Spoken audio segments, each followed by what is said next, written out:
In July 2024, we came into government with 5 missions. One of those was our Clean Power by 2030 mission. We appointed Chris Stark as our first person to run that mission. He was formerly of the Committee on Climate Change. And today I want to ask him, what does that actually mean? So Chris, I want to ask you about clean power, but can you first of all, before we get to the clean power bit, can you just explain what constitutes power? So listen, power it's a very vague word, but power means, for these purposes, electricity. So the modern economy uses electricity as its primary source. What we're trying to do is to clean up principally how it's generated so that everyone around this country, when they plug in that electrical device, be that an electric car or the telly, knows that it's zero carbon. They don't have to think about that. So that's the goal. And we think we can do that really quickly. In fact, we think we can do that over the next 5 years or so. And it's very exciting to have that kind of mission as a government. So in terms of the clean power, by 2030, most of our power, not energy, but power, could be from clean sources. So clean's another one of these words that's vague. But actually on this one, I think it's the right word. So we're talking about clean sources. And what that means is sources of electricity that don't use fossil fuels. And we think it's possible to get to 95% clean by the end of 2030. And that is a big, big step forward.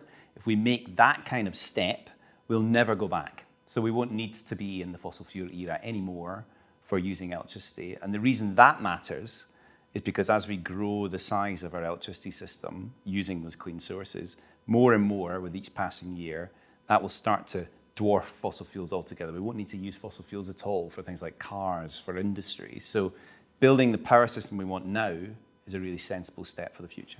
Why is it sensible, and why now do we need to shift from that fossil fuel age to this electric age?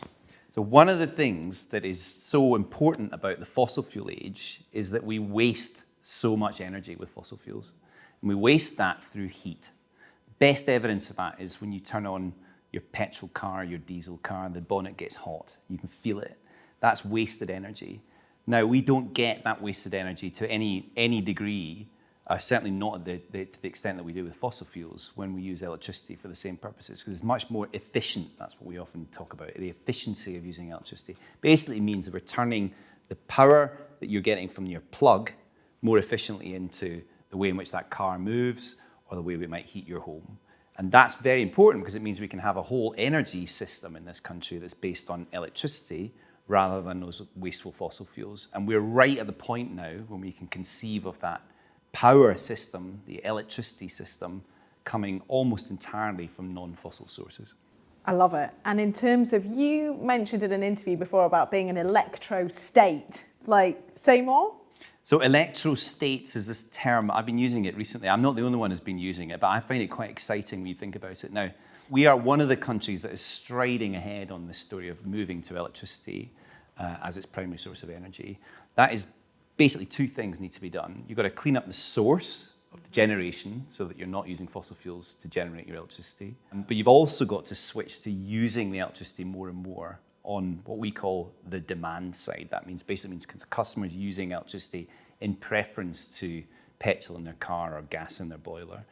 We are behind on that story, ahead on the supply story. So we're doing really well in creating the kind of generation mix that doesn't use fossil fuels. We've got much, much more to do to use that electricity in different ways across the economy. If you put those 2 things together, that's what we mean by an electrostate. It's those countries that are striding ahead on generating electricity, principally from cheap sources like renewables, but also moving quickly to use more of that electricity across the economy in various other parts of the various other sectors. Now, other countries are where we should look for the template on the demand story. And you can look at the Asian economies particularly, where they're moving much more to being more electrified. And it's very exciting to see that. What that really means for them is not only do they have cleaner air and lower carbon emissions, but also a more efficient economy because they're using that energy really efficiently. They're generating it from renewables or from other clean sources and they're using it for their transport systems or for industry or for heating and cooling in buildings, that's a more efficient economy. So there's also a really important economic reason for us want to do this beyond the climate reason. So we're going to get on to competition, and I'm quite competitive, so I'm excited to get onto that bit. But just to be like, okay, so this sounds really exciting, this electrostate, lots of other countries are moving forward in this. What happens if we didn't do it? What would happen then? Well, if we didn't do it, we'd be largely where we are, let's say where we were 10 years ago. We'd still be using fossil fuels right across the whole economy. And I suppose we could live with that for a while, but it would be a very dirty economy and a very wasteful economy. And the reason we should worry about that here is that we're in the world now where we have declining resources of our own when it comes to fossil fuels. So the North Sea, we've used up most of the resources that we took from the North Sea over the 70s, 80s, and 90s. So it's really important for us, of course, for climate reasons, to clean up our energy system. But also, I think, for national security and energy security reasons, we've got to think about a world where, in fact, our main resources are something else. And I don't know if you've lived in this country. It's pretty windy here. Wind is probably our best answer to that question. What is our national resource in the future? Well, it's going to be wind. So a mixture of wind, some solar in there, particularly in the south of the country, and new nuclear coming on over the course of the next decade. That looks to me to be a good, sensible thing to do for climate reasons, but also for energy security and national security reasons too. So how can we win some of these low carbon races, or can we win any of them? Where are we well placed to be the leader, and is there anything we're already leading on? There's so much in this competition story. And look, to say, just standing back from this is a country that when it comes to its climate objectives has been in the right place for a very long time. We are right from the early 90s have taken climate change seriously. And we, in fact, have done a lot of the work to establish how much of a threat it is to people living on this planet. So we start from a good base. We have brilliant academics working on climate. We've had a succession of politicians working on climate too. But I think increasingly the story as we go forward isn't just about doing things for environmental reasons. It needs to be about this story of competition. And when it comes to competing, we have such a great story to tell in this country. So the big story we want to tell, of course, is about our renewables sector, and in particular, our wind sector. Now, as we talk today, we've had, in the last few days, an incredibly successful outcome from our offshore wind auction. The last offshore wind auction secured genuinely historic quantity of wind, which will generate for the next 2 decades and more the electricity that's being used in this country. That's a brilliant story, but it's a particularly good story because it will be the basis for a set of new industries up and down the country. And one of the things that particularly pleased me about that last auction is how well spread the projects are around Britain. And that means we'll have supply chains in every quarter of Britain that's supplying that renewable power and the industries and the jobs that go with it. And that's very important. But we want to do even more than that. So I think really important that over the course of the next few years, we secure even more of a British supply chain for the components that are being used here. And that goes beyond just the turbines that you might see in the sea. It's the cables that will connect up. It's some really exotic stuff that you might not see that's sitting in a shed somewhere that allows that that electricity to be passed to the consumers where they live. And there's huge British expertise in that. But moving more deeply into this, there's a sort of more fundamental reason for us to want to do all of this in the first place, which is that if we can capture and use that electricity, it should be quite cheap for the consumer for a very long time. That should give us a leg up in the global race as we continue to decarbonize. And as we become a more electrified economy more generally, we'll be more efficient in our use of that energy. And that should mean that we become more productive, more attractive for inward investors, a better place to put your business, a better place to be an employer. Now, we're kind of at the start of that journey now, but a big part of what we're trying to do on clean power is not just about clean power, it's about finding ways to make that power cheaper for the consumer too. So lots that we can do there, but that is a really important part of the overall story of competitiveness for the UK. I love that, and I love the way you're talking about the geography, and I'm sure that for anybody watching, they can hear you've got a Scottish accent, I've got a Yorkshire accent, and so spreading those opportunities across the country, I guess I say opportunities, you talk around that it attracts more investment. We get more energy in Scotland, in Yorkshire, in Wales, and there are other parts of the country. But in terms of what does that mean in terms of jobs, or what could it mean? Well, look, in terms of jobs, it is true to say we have got some of the jobs in this country, but not all of them. And there's an inevitability to that. Some of the components that are being used in the energy system are being produced in other countries. We don't import everything from China. That's often something you hear.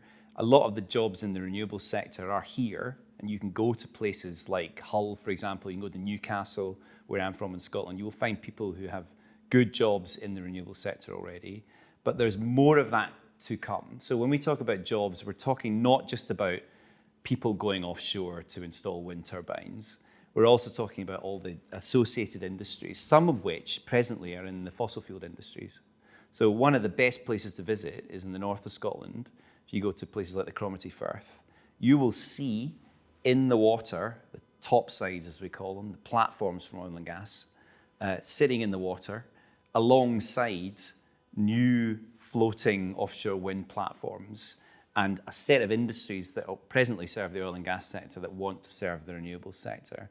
That includes places like ports, where you have really good jobs that are supplying and continuing to offer their services into both energy sectors.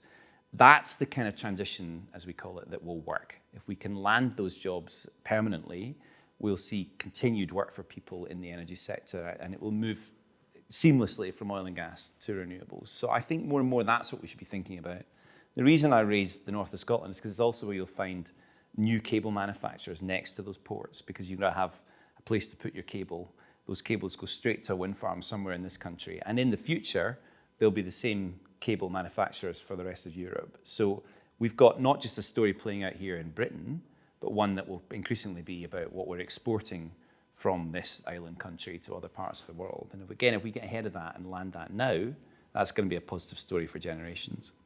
I love that. And I love the fact of you saying about the transferable skills, and some of the best geologists and engineers that we've had, how we're not going to lose those skills, but try and look at how we transfer and overlap, because there is overlapping at the moment, to shift to this new era of electrification.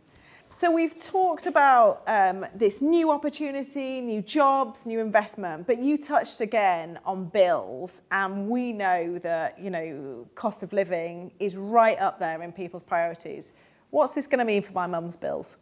Oh, I wish I could give you a straight answer to this question. It's so hard because we don't really know what's going to happen with energy bills in the future, just the same as we don't know what's going to happen with lots of other things in the future. But one of the things that comes with what we are doing is a great deal of certainty about the future. So we're building in a kind of energy system where we'll be more secure, more insulated from the moments that we've seen in the recent years. And the thing that's still very fresh in my memory, and probably yours too, is what happened when Russia invaded Ukraine. And we saw the price of gas spike. Now, at that point, here in this country, we used hardly any Russian gas, but we were fully exposed to the impacts that we saw from the price of gas shooting up. If we move to a future where we are more of a country that consumes electricity in the round, so that is a more electrified economy, and if more of that electricity is being generated from domestic sources under long-term contracts where we've arrived at the price through an auction, that's how we run those auctions now, we'll be more insulated from whenever that price spike happens. And when you look at the history of these price spikes, they tend to come along roughly one a decade. So there will be another one at some point. We just don't know when that's going to come.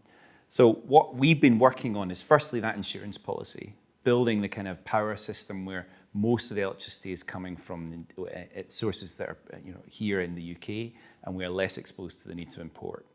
The next phase is that's not enough. So we want to make sure that there's good value. So we've been running these auctions, most recently with offshore wind, we think are showing really good value. We've extended the contract so that we get lower prices. That's a big part of what we've done recently for offshore wind.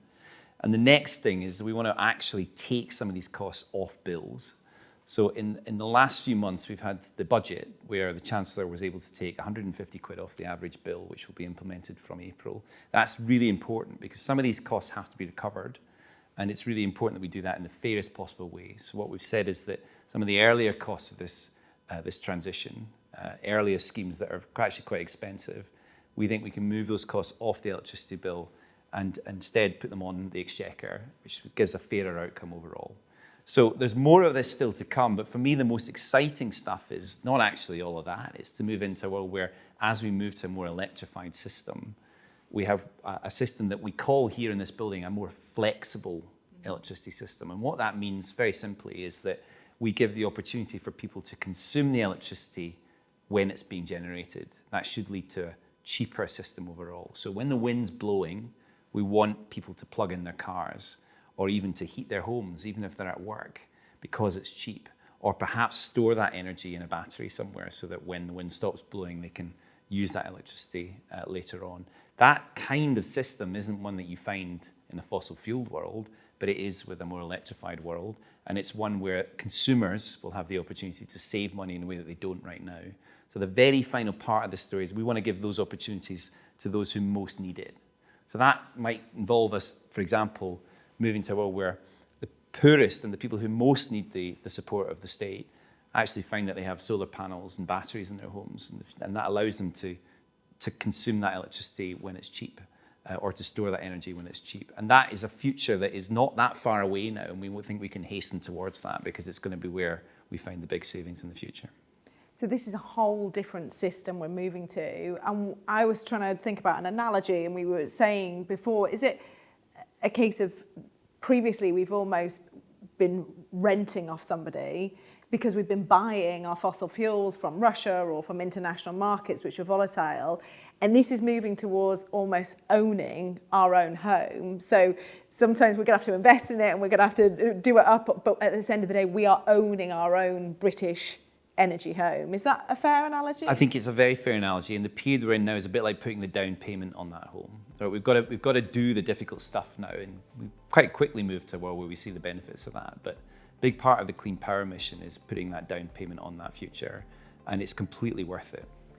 Thank you, Chris. So we've heard from Chris Stark today about how our Clean Power mission will generate investment for our country, growth, new jobs, and also bring down bills for my mum.